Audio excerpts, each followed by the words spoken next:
Des scientifiques chinois ont trouvé comment augmenter la durée de vie des batteries de VE. On n'arrête pas le progrès. Surtout en Chine, du coup. Ils ont développé une méthode permettant de rajeunir les vieilles batteries lithium-ion et de prolonger considérablement leur durée de vie. Ils affirment qu'elles peuvent gagner des milliers de cycles de charge. Waouh. Le problème principal des packs à base de lithium est qu'avec le temps, les ions se déposent et forment ce que les scientifiques appellent du lithium mort. À terme, ce phénomène diminue la capacité de la batterie. Dans un laboratoire, les chercheurs chinois ont découvert que la dégradation des batteries est similaire à la progression d'une maladie. Un composant clé se détériore alors que le reste du système reste fonctionnel. Ils ont tenté de mettre au point un remède. Un vaccin. Restaurer les ions perdus et prolonger ainsi la durée de vie et les performances des batteries, c'est l'objectif. Pour trouver un candidat adéquat, l'équipe a fait tourner un algorithme sur la base de propriétés moléculaires numérisées.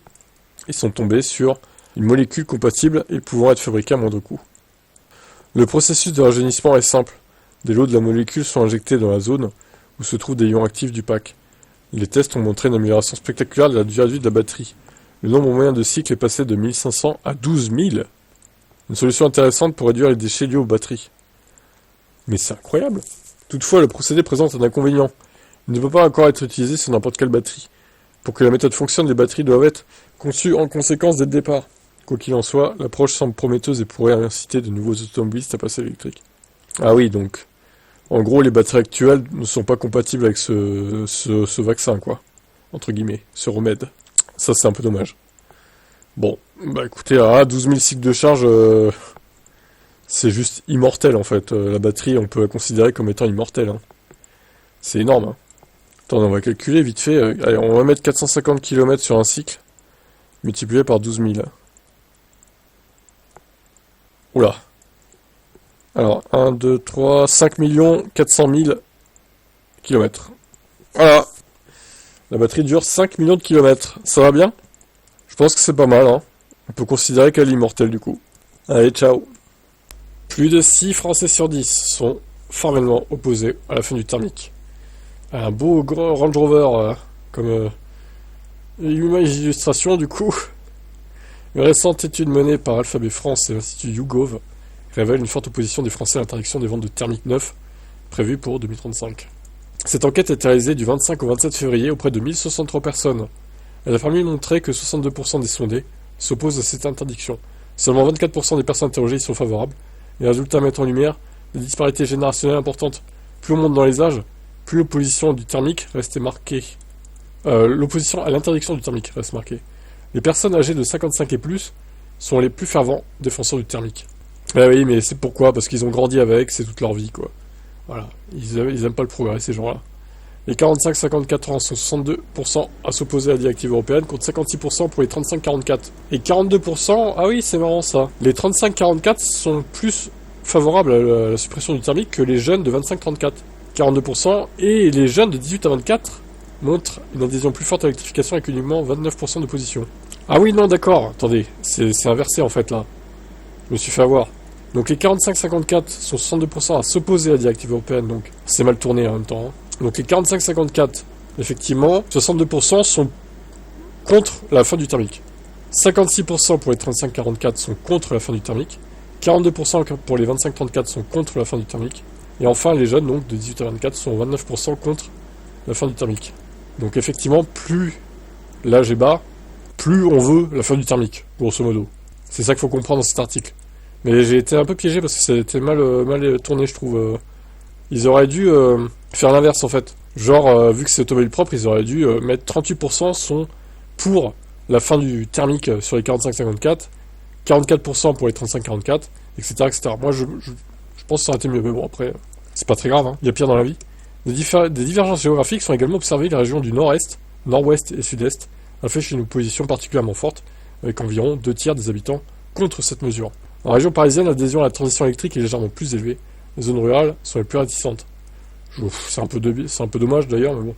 Enfin, la perception de cette interdiction varie également selon la taille de l'agglomération. 74% s'opposent à l'interdiction dans les villes de moins de 20 000 habitants, 66% pour les agglomérations entre 20 000 et 100 000 habitants, et seulement 51% dans les communes de plus de 100 000 habitants.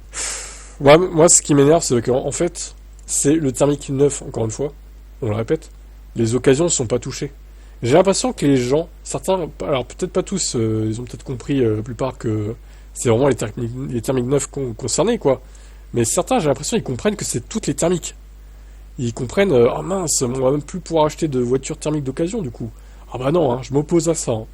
Mais non, non, c'est que les thermiques neuves, en fait. Le marché d'occasion sera encore bien rempli pour de nombreuses années, hein. C'est ça que vous comprenez pas, quoi. Bon, bref. Intéressant, en tout cas, de voir que plus on est jeune, plus on est pour les VE, quoi. Ce qui paraît assez logique, finalement. Allez, ciao. Une start-up vous promet d'améliorer la vitesse de charge sur n'importe quelle marque de voiture électrique. Vous pouvez pas tester sur le Niro, du coup. Je veux bien faire le cobaye, hein. Non, parce qu'en vrai, si ça nique la garantie de la batterie, je sais pas, hein, quand même, hein. L'algorithme est a priori capable de fonctionner sur des batteries déjà installées, il suffit de les déployer par le biais d'une mise à jour logicielle. En 2025, des centaines de chercheurs travaillent d'arrache-pied pour améliorer les performances des batteries.